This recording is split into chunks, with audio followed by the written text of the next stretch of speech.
Hey gang, it's Heather for Liberty Librarian. Woo!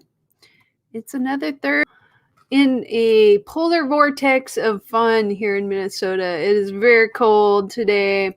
Our school is back to having some more in-person classes this week. So I drove through a snowstorm this morning, up hills both ways, and I got to, I mean, literally, it kind of is that way.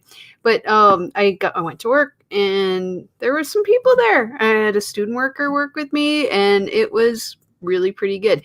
But I'm kind of tired of winter. I actually thought about taking the day off today, but there's like so much going on that I wanted to talk about. So here I am. I'm here to be with you. So hopefully you're having a great week and things are going okay. Today, I wanted to talk a little bit about yesterday was a big day in history, and things that I'm interested in are Groundhog's Day was yesterday, which seems like it shouldn't be a big deal. But to me, it's one of those holidays that are an underdog, literally a groundhog dog of a day.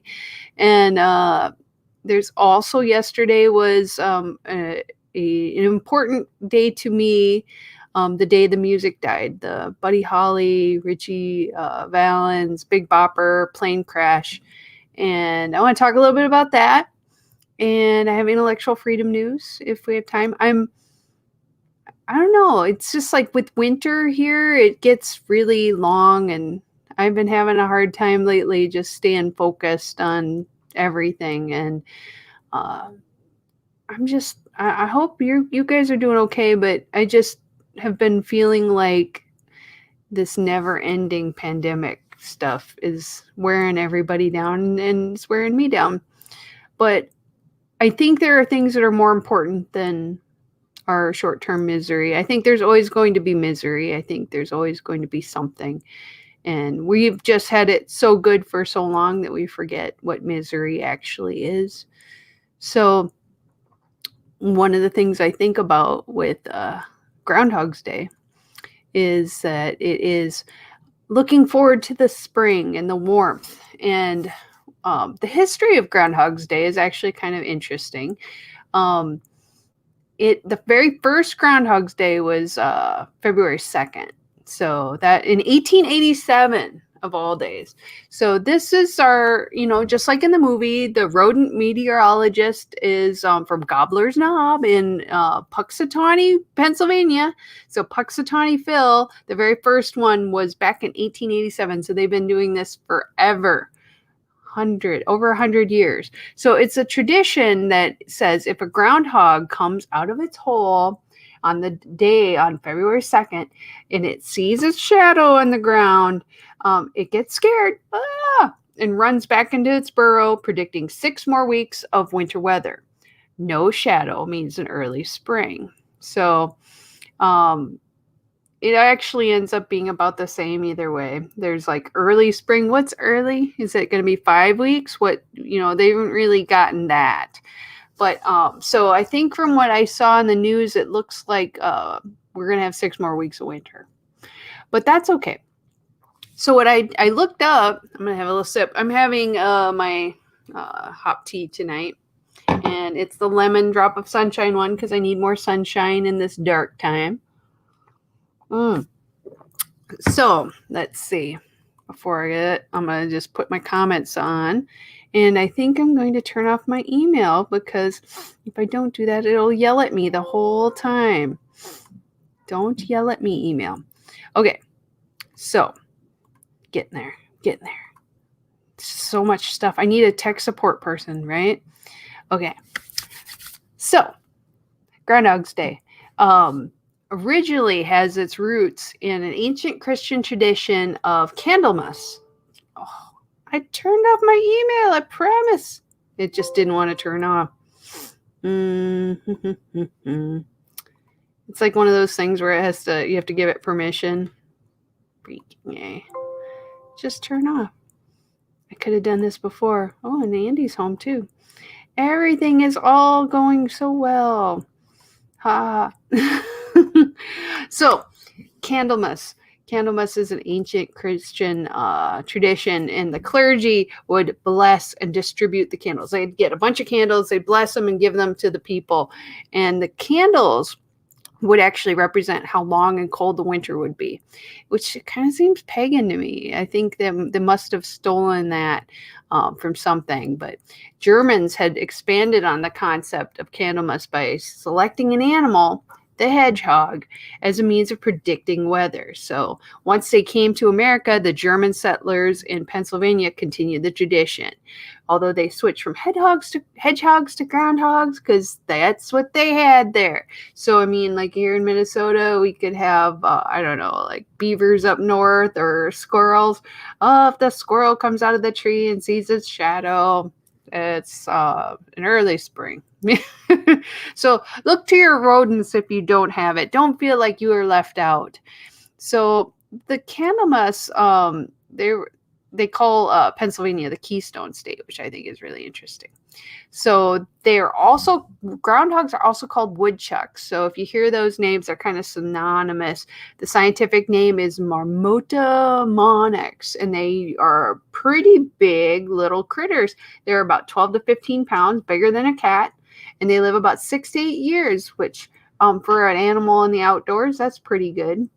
And if you don't know what groundhogs are, you'd think, are they like murderous animals? No, they eat vegetables and fruits, and they whistle when they're frightened or looking for a mate. They're sometimes called whistle pigs, which I didn't know that. And they can climb trees and swim. So they are like a multi-talented bunch of little animals. So they also go into hibernation in the late fall, which is a very smart thing. I think I should start to hibernate in the fall because I'm getting really tired of this winter stuff. And during that time, during their hibernation, their body temperatures drop and their heart beats slow from 80 to 5 beats per minute. So it's almost stopped. It's almost like they're dead. And then they lose about 30% of their body fat because, they fatten up right before winter starts, and then they burn that all like winter long. So in February, the male groundhogs emerge from their burrows and they look for a mate. Hey, baby. Not to predict the weather. So they really they're not weather animals. We've put that personality trait on them. They actually just want to get laid.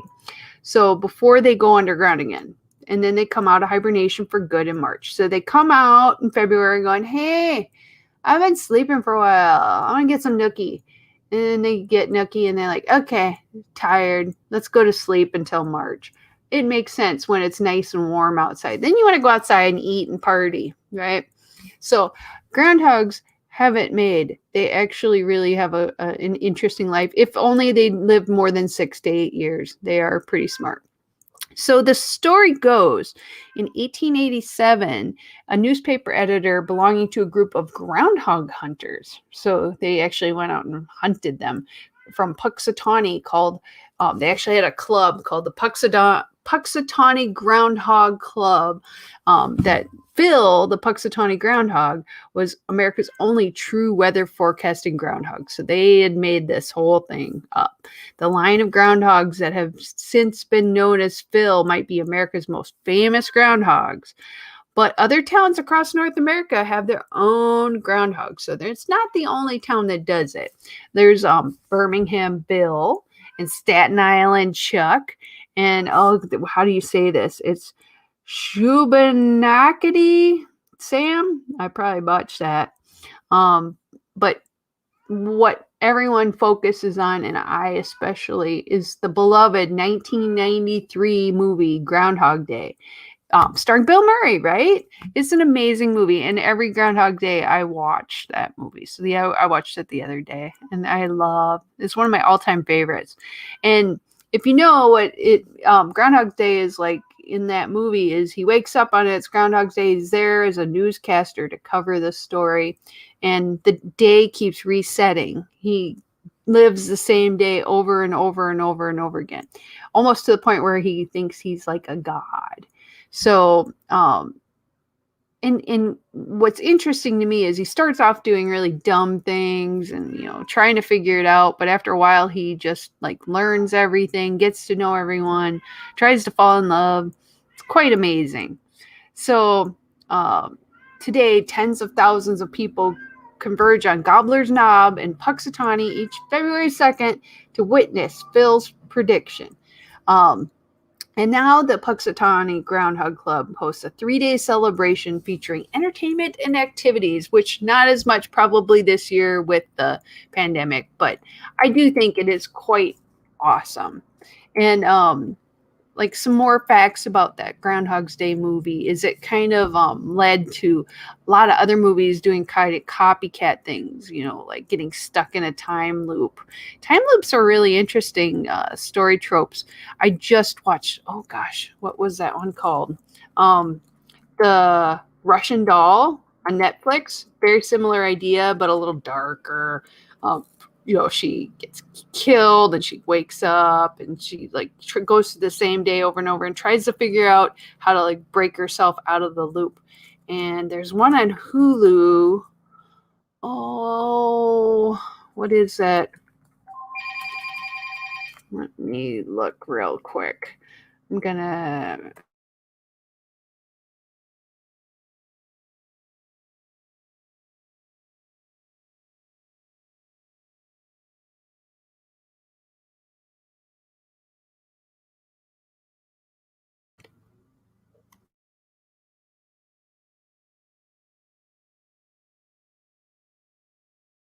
Oops, I muted myself. Sorry.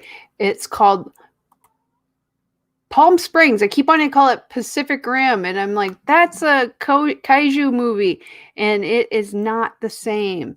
But no, it's really interesting about that one is it's more like a love story, but they go through the same day over and over again, and it makes you kind of think like if you were stuck in that and you had an eternity, would you want to leave? I mean, you have everything you need. You can eat. You're never going to die. You're always but you're limited by your space. So these people are at a wedding. So, and it's not one of the characters' favorite days because something bad has happened that they don't want to keep reliving over and over again. But there's potential in it, and they get to know each other over time and get angry, and it's a great story. So definitely check that one out if you get a chance. Palm Springs. It has what's the heck is that guy's name? Andy Samberg, and the new lady who is in Black Mirror. If I click this, it won't try to click a video, will it? It's like Groundhog's Day. Her name is Christian Milotti, and I love her. She's really good in the Black Mirror episode where it's like almost like Star Trek. I don't know if you've ever seen it, but it's quite good. So I think about that. A lot of we were talking about Princess Bride the other day about how the pandemic is almost like it's the character that's sucking, like they have the suction cups on the characters, Dread Pirate Scott Wesley, and they had suction cups on his head and it's sucking the life out of him. And whereas the pandemic kind of feels like it's sucking the life out of you. And my problem is I feel like I'm kind of living the same day over and over again because you get up. Most of the days you don't go anywhere. You get sort of dressed in your casual attire, and it's all feels kind of the same. Cats are there. I eat things throughout the day. I do work that's always kind of the same. Nothing really changes. So it kind of feels like Groundhog's Day to me. And that would be a Groundhog's Day I don't want to live in. If it was one where there's a big party going on, you get to see people and talk to people and have fun with it, that would be awesome, and I wouldn't mind that at all. But Groundhog's Day, that was 1993, right? So it was directed by Harold Ramis and written by Harold Ramis and a screenwriter named Danny Rubin, who really didn't do much else after that. He was most famous for Groundhog's Day. There's an interesting article, I think, in the New Yorker or New York Times or something about him and like that fame and the fact that it never really took off after that. But Groundhog's Day, it's beloved, and people love it so much. They've even made a musical in the past few years about it. I mean, and they've copied the idea and done different things. I think it's just brilliant. And if you ever get a chance to go out to Puxatawny, you should definitely go see. They have like little like place on like a plaque on the ground where you could step where Bill Murray was, and um, it's kind of amazing. And they made the budget back then was about $14.6 million, and people are still watching it today, so it's still making money to this day. The box office said in 1993 it made its money back in 12.5 million, and then it had it came out on President's Day, and it has gone like, you know, the royalties are what keeps coming in. So people love it. The total, it made about 70.9 million, but it's just loved. It's like one of those cult classics that you have to see. So if you've never seen Groundhog's Day, please go watch it. It is one of my all-time favorite movies, and it makes you really think about life and what's important. And even if you were in a time loop, how would you deal with it? So definitely worth it. Oh, here it is. The Groundhog's Day, the musical. In 2014, they worked with the screenwriter Danny Rubin to work on a script for the Groundhog's Day, the musical. And so it says they ruled out doing a direct sequel after the film in 1993. Rubin also holds a story credit in the 2004 Italian remake of Groundhog Day. So in Italy, they made Groundhog Day, and it's called Igia Itieri, which is like it's already yesterday is the name. So it's also commonly called Stork Day, which I'm thinking it must mean they had a baby over and over. And so they asked about a sequel in 2018, about 2 or 3 years ago, and it was said it would never happen because, you know, I know Bill Murray, he's not going to do it. Despite that he said this, Bill Murray, Tobolowsky, and Brian Doyle Murray reprised their roles in a commercial for Jeep Gladiator played during Super Bowl last year. February 2nd, and filmed in Woodstock. The commercial recreates a scene from the film. So go on YouTube, because every time I try to link to stuff like that, they knock it off. So it's so cute. So Bill Murray called it his first and last commercial. So they talk about the Groundhog's Day in it. So definitely one of my favorite holidays. The musical adaptation, Stephen Sondheim expressed interest in creating the musical, but it was never realized until later. And so after 2012, they made songs and jokes and 12 songs, I think, for it. So he also did that. And then he had, let's see, Warchus and Michelin did Matilda the musical, and then they worked with Rubin for the Groundhog's Day the musical. So it won awards. The Broadway version began in 2017, and the show was nominated for several categories at the 2017 Laurence Olivier Awards, winning Best Actor and Best New Musical. And Murray attended a Broadway show in 2017 along with Doyle Murray and Rubin. So they're also had a video game narrative sequel in 2019 called Groundhog Day, like Father, like Son. So, I mean, this one was a VR, Oculus Rift, and HTC Vive, which I've never done. And this has Phil's son, Phil Connors Jr., who's grown up in the shadow of his father. He becomes trapped in his own time loop. So, who out there has played that? I've never even really heard of it before this week. So it might be interesting if you're into the VR type games to try that out. So Groundhog's Day, love it.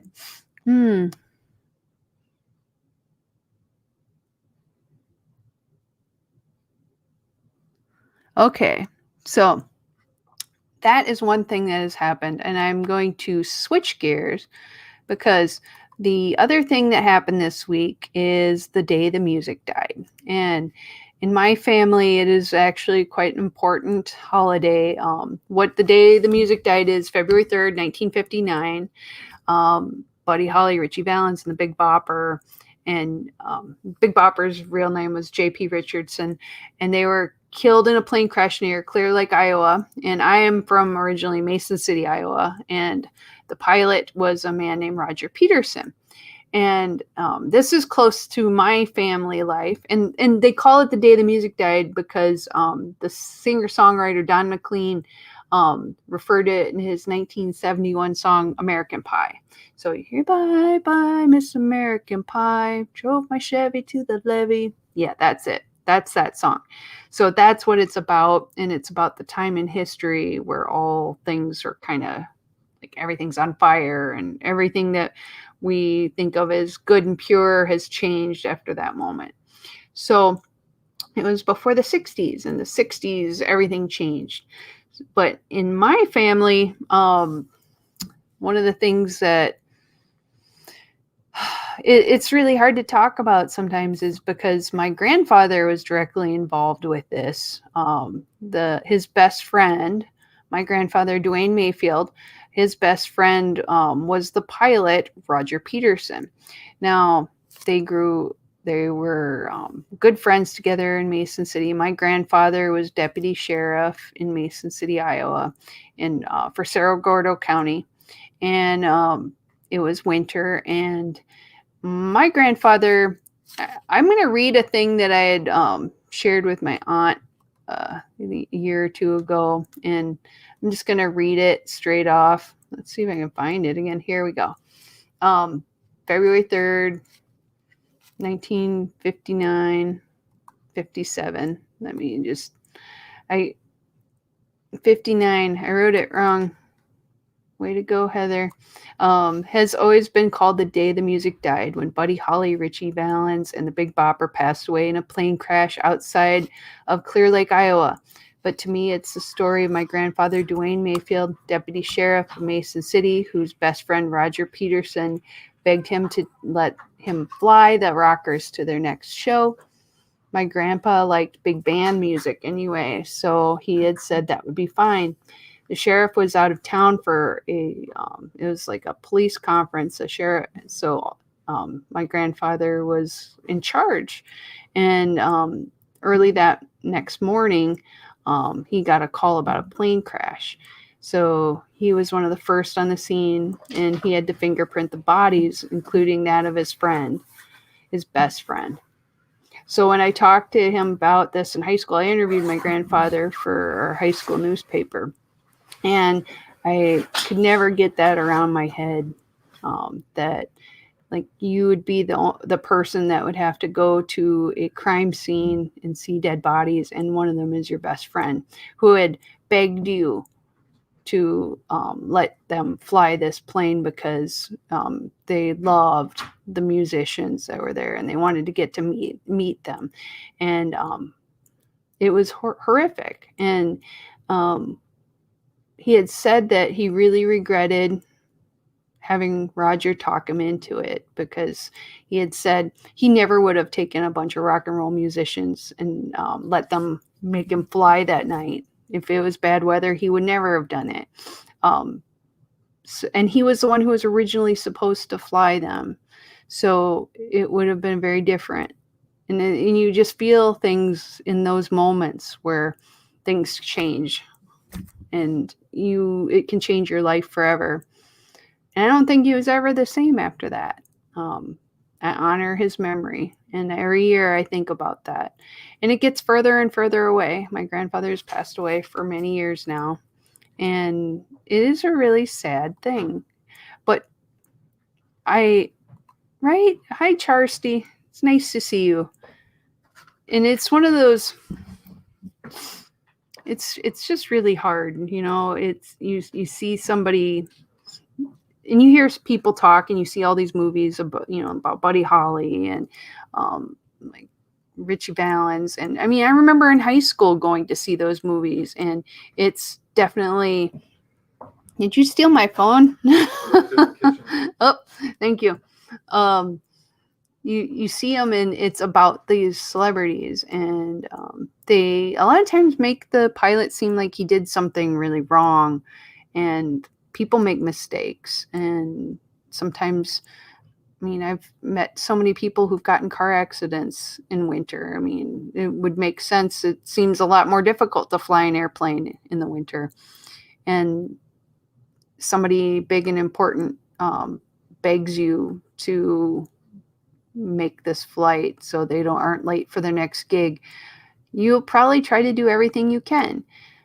So it makes a lot of sense how it happened. But they never really show it from the other point of view, from the guilt that he probably felt from having his friend talk him into it, and that he'll never get to see his friend again, that kind of thing. And I think about it all the time and what he must have went through. And my grandfather was a very stoic man, and I love him and miss him very much. But he was a Marine, and he was a deputy sheriff, and he was like, you know, those, you think of Clint Eastwood and you kind of think of my grandfather Dwayne. And he was a really tough guy. I am like that kind of crazy person who, you know, I was like against war. I was like a little bit of a hippie in high school, and he and I would argue about stuff.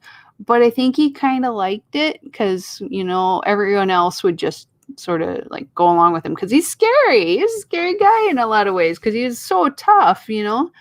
But I think that toughness came from having to deal with all of that. Here comes my cat. And I can't even imagine what it was like for him. So, yeah, Roy says yes. Now that for something completely different, cat time. Don't step on my microphone stuff. Oh, you almost did it. I caught him. So anyway, honor the mighty dead. I honor all of them. I love Buddy Holly, the Big Bopper, and Richie Valens. Such great musicians, and we were robbed of them. But I think the universe robs us of a lot of things. Sometimes our time in a pandemic, sometimes beautiful art, and takes things away. So everything is precious, and you should hold on to that. But sometimes there's more to stories than you know. So think about all the people involved, and love your family, love them, and honor them. So that is my my honoring the day the music died, February 3rd, 1959. And today is February 4th. So February 4th be with you. I don't know. So now let us switch gears again, because I feel like it. Why not? I've been jibber jabbering. Hopefully you're all doing really well. From Charles City, really? That's cool. It's a small world, isn't it? I moved from Iowa in 91, I think, in my junior year in high school, I think. And we almost moved to Wisconsin.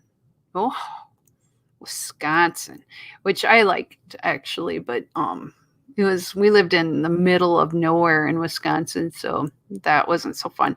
And somebody the other day was kind of making fun of I'm like, I'm originally from Iowa, and they're like a cornfield. I'm like, Mason City is northern Iowa, so, and it's not that far away from where I live now. It's like about 2 hours away, so south of Minnesota, and in the north central part. And Mason City was famous because it had, if you've ever heard of the Music Man musical, the movie, and all of that, that's based out of Mason City. The Meredith Willson was the author and who did that. He actually, I think, taught band in high school in Mason City, and actually wrote that. So you go to Mason City, it's very different than the rest of Iowa. I'd say it looks more like Iowa City, where there's some more actual bluffs, and it's River City because there's a huge river going through it, and it's actually quite pretty. Everything around Mason City, Iowa is pretty much cornfields. But Mason City was quite a beautiful place to grow up, and I still think of it quite fondly, you know. That's where I'm from originally, but I've lived here in Minnesota for probably more than half my life now. So, it puts things into perspective when you think about that. But so Rory is sitting in the background. Yeah, I see you. You're looking at me. He's always got to be the center of attention. It's true. Also, he wants I'll tell you about my cat. I'll point the other way. He is in his old age. He's getting that kind of cat dementia where he wants to eat everything really, really fast. So I have to hide some of it in the fridge for a little while. Like half of it goes away. So then I have to put it out later so he eats it and doesn't barf. So yeah, he's trying to give me looks so I understand what my job is, what my role is. So that's it.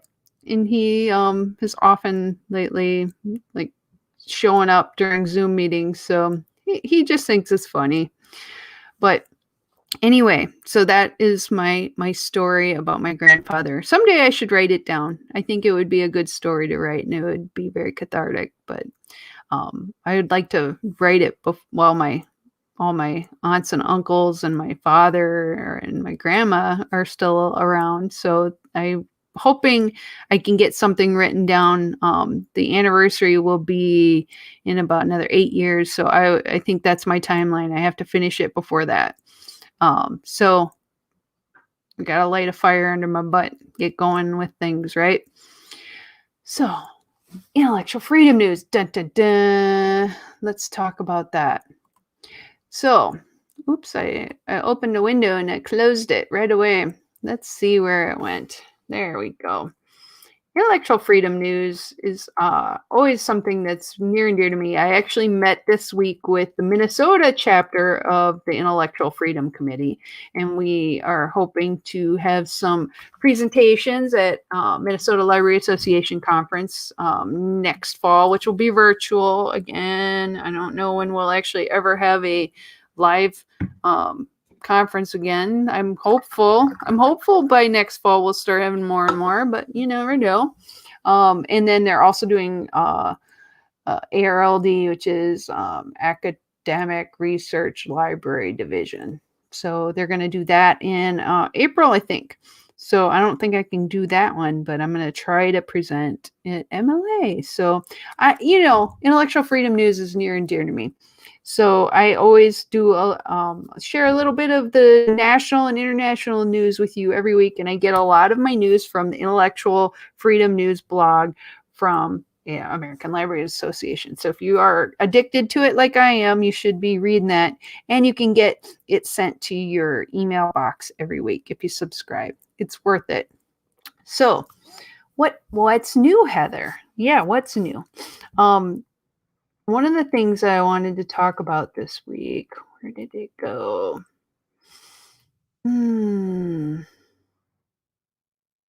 Oh, this is the one.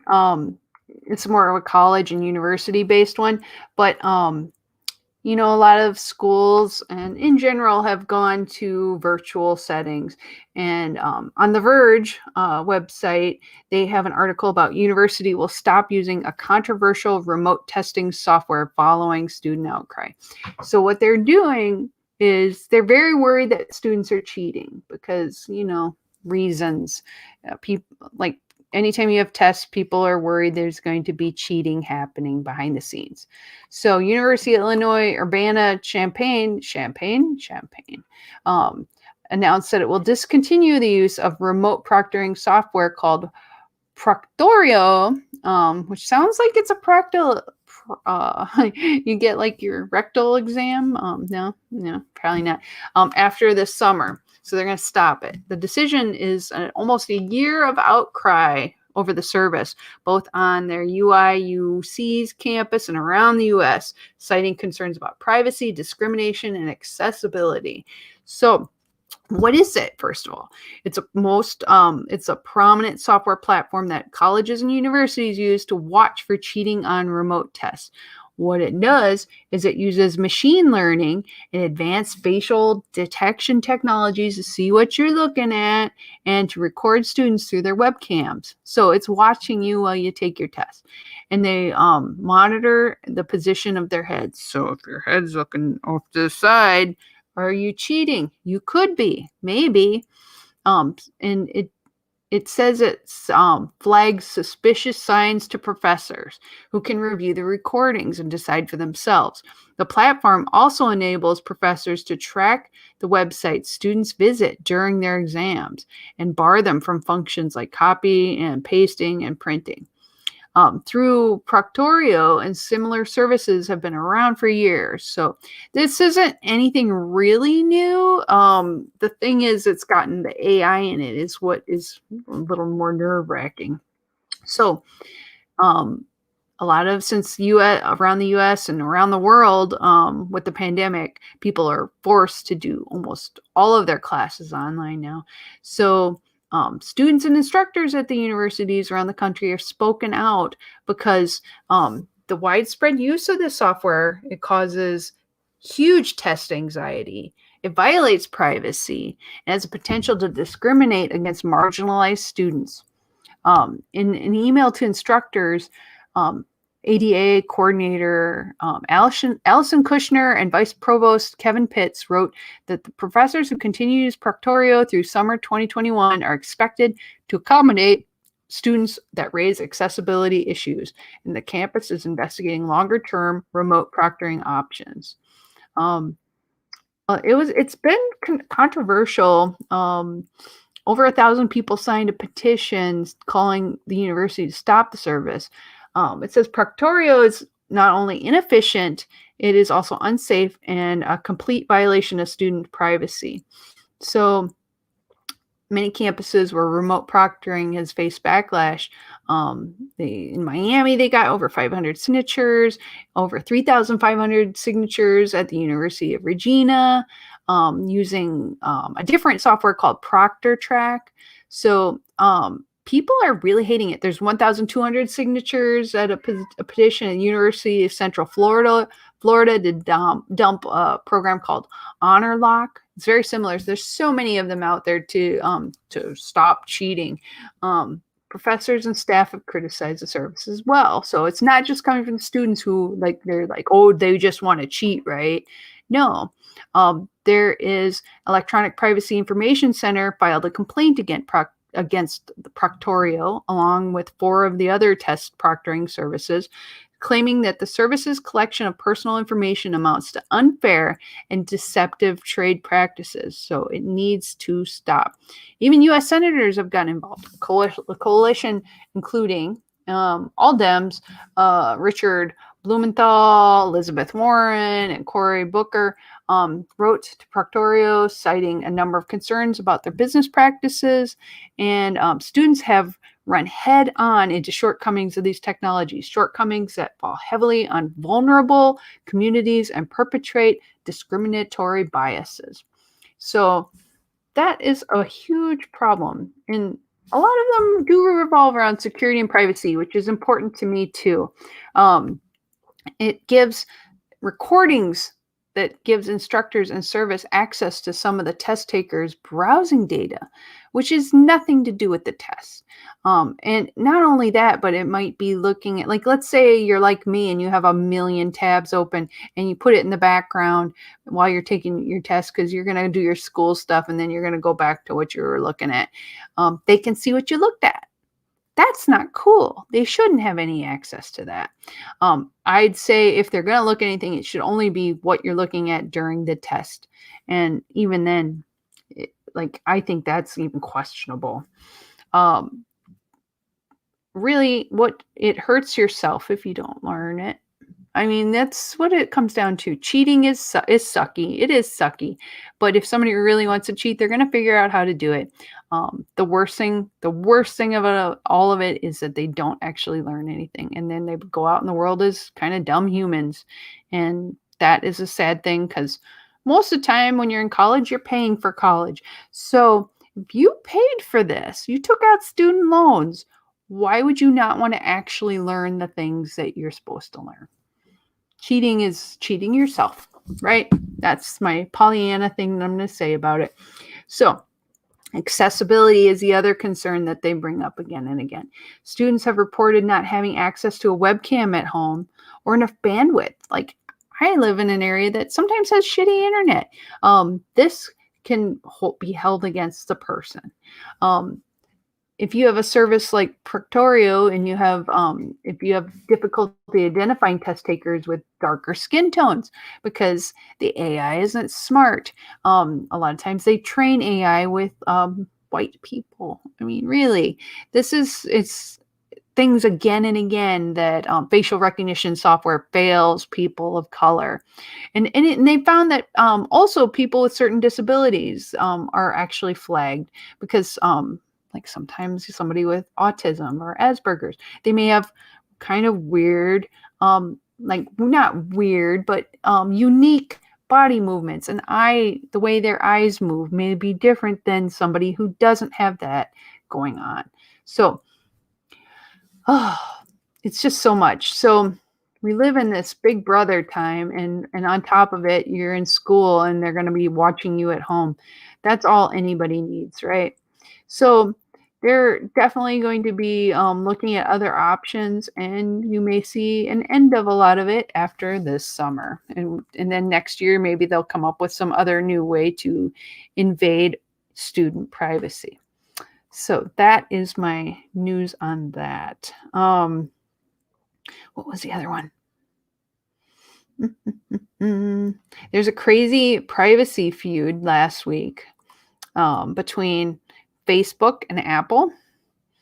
The CEO of Apple, Tim, and this is in Ars Technica if you're looking for the article. Tim Cook claims that Apple CEO Tim Cook claims Facebook's model leads to polarization and violence. So they're having a feud. Apple and Facebook are hating on each other. It's kind of awesome. I'm really kind of excited about it. Maybe they'll take each other down and we'll have something new rise from the flames. So what's happening between them is Apple is going to roll out a previously delayed change in policy on apps' use of IDFA, ID for advertisers, to track users for targeted advertising. So they each are calling each other terrible because of the way they're tracking. But they're both tracking people. It's not like it's going to change. But Apple made an announcement with a white paper and a Q&A targeted at users. To illustrate the benefits, it claims that the change it will offer to users describes in detail like it says like a father and daughter would have a data about them tracked and updated while doing normal everyday things. Apple's stated philosophy on user data protection and privacy announces a release window for the upcoming change. It says Apple app tracking transparency will require apps to get users' permission before tracking their data across apps or websites owned by other companies. And Apple says that this should be the new world order. Facebook is like, hell no. So Facebook fights back and says that the Apple announcement was originally praised by privacy advocates and nonprofits, but publicly scorned by many ad networks because they make money on tracking data on everybody. So a lot of big businesses are siding with Facebook on this. It announced it saw $11 billion in profit over the quarter, driven in part by 22% increase in advertising revenue to more than $28 billion. Put that in your brain. It occurred during a time when most businesses that depend on advertising that isn't delivered through Facebook struggle to survive, like news organizations. Apple had an enormously profitable quarter. So these are huge businesses making huge amounts of money. And I think they're pitting people against each other. I think that Apple, from what they've said, it sounds like they're trying to find a way to like lessen the data tracking. But how do you feel about that? I mean, I'd like less tracking in general. I'd like at least to be able to opt out. I think opting out of tracking is what it should come down to. But to get free things, some people will just say, okay, you can track me. I don't mind. But that should be your choice. It should always be a choice.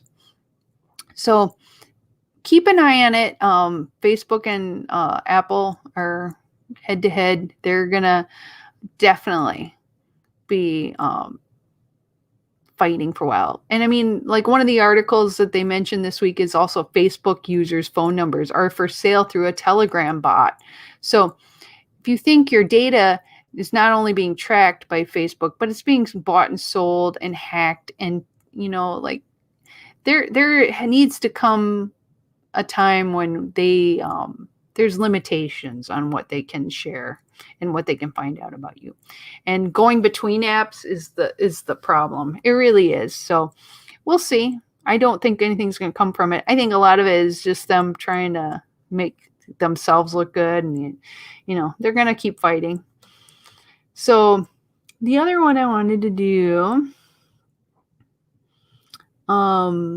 here is one that was of interest to me. I don't know if it's of interest to you, but what should educators expect from Biden administration on education technology? And this is an education week last week. So, we got a new president. Oh, my only free article left. Dang it. So Biden and his teams are taking the reins of federal government. So, and there's a critical point for education technology, which is something I'm really interested in. Millions of students are learning from home. There's a homework gap, and we need to have effective online teaching. So, educators should what should they expect from Biden? I mean, I feel like he has made a lot of big promises, and I'm not sure if he can even have half of them happen, but we'll see. There's a short-term and long-term homework gap problem. And there's a number of education groups, including the International Society for Technology and Education, or ISTE. Districts are still all virtual in a lot of places around the country with the pandemic. They're likely to remain that way for the rest of the year. Oh, God, I really don't want it to be that way. They need immediate resources to ensure every kid has a connection through a device or hotspot. Through his coronavirus response plan on January 21st, Biden called for $130 billion to help schools reopen, and another $350 billion to help states make up for budget cuts brought on by the pandemic's economic impact. Where's this money coming from? You guys, me, everyone, we're all paying for it, even though there's sounds like free money to make everything go better. It might not. So what they're hoping for is to make it so they can have hotspots available, so you can have internet everywhere, internet service provider packages, maybe free internet for students, satellites. I mean, they're hoping to get more coverage so students can work at home wherever they are. So they're going to look through this E-rate program, which is really important to libraries to help fund connectivity at schools and libraries. Educators use it. You already use it. So it makes sense to go through that, but more action is going to be needed. This homework gap problem for good. Someone on my Facebook today was just talking about, they had a cartoon up that said every day is it was like a gorilla and a young baby gorilla was looking at the parent, looking angry, and the parent's like, "Hey, I got a message from the school saying you haven't turned 5 of your assignments in." And I already did it. And they're like, "Could you just look?" And all these parents are like, "Oh my God," having to have a job and taking care of kids at home has been one of the most difficult things about the pandemic is that people are basically stretched to the limit because they are now educators too. And I have such sympathy because it's hard work. I know it. So hotspots are not a final solution, of course. You need to make sure every American household not only has a connection, but has the support of schools. And I think emotional support is actually really important to it too. So professional development could get more resources, because you expect all these teachers to all of a sudden be gurus with technology at home. They got to train people. So that is another thing they got to think about. So these are things that they're looking at for their policy. Where's all this money coming from? So we'll have to see. They're going to look at eliminating Title II, the $2.1 billion federal program funding teacher training, which is sad, but at the same time, bogged down with crazy red tape. So advocates are hoping Biden and company will head in the opposite direction, providing more money for professional development. Maybe that'll work. And so going to go back to being technology free is never going to happen. So they're going to have to support teachers in this new world order of technology and virtual instruction, because I don't think it's going to go back to the way it was, even if, like, let's say all the vaccines actually work and everyone gets like happy and healthy. Not just providing internet access. There's going to have to be more to that to support the teachers too, because, you know, we do a lot, but we're human, and everyone's getting to their breaking point. And I think you're going to see a lot of teachers quit. I just think it's true. So anyway, that is another one. Was there one more I wanted to share? I think there's a social media one I wanted to. Oh, you ever do this where like you look at a page and then you like go to the right or whatever, and then it all of a sudden zooms and then you can't zoom back? And then you go into your Zoom and it's not actually zoomed. I gotta like figure out how to undo that. And I can't go forward and go back. Oh, Heather. Anyway, if I just make a new window with this, maybe I can unscrew myself. There we go. There we go. Much better. Okay. So, the last thing. Where did it go? Social media. Yeah, there's articles this week about tech giants can't be trusted to police speech, nor do I want them to. First of all, they can't be trusted because they do a shitty job of it, and they overdo it. They're terrible, but you shouldn't let them. Social media censorship. How do we protect speech and then avoid a tech civil war? Good question. I think that's not an easy answer. It's just like so much backlash and everything. Oh man. The last one. Where did it go? Oh well. Around the web. Dr. Jill Biden closes midwinter at American Library Association with encouragement for library workers. Never forget that what you're doing matters.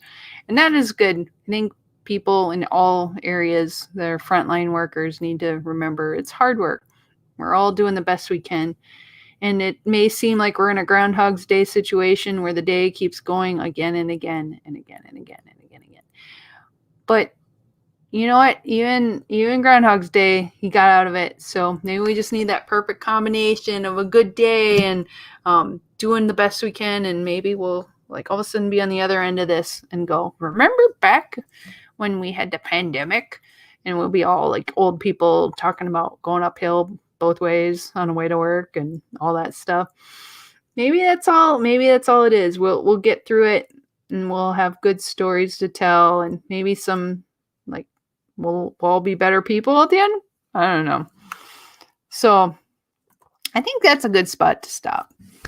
I really love getting to talk to you. I can't believe there's so many people on just watching. I'm just looking at this. It's just amazing to me. And I know you're all quiet and you're like, Heather, why are you telling these crazy stories? I'm doing the best I can.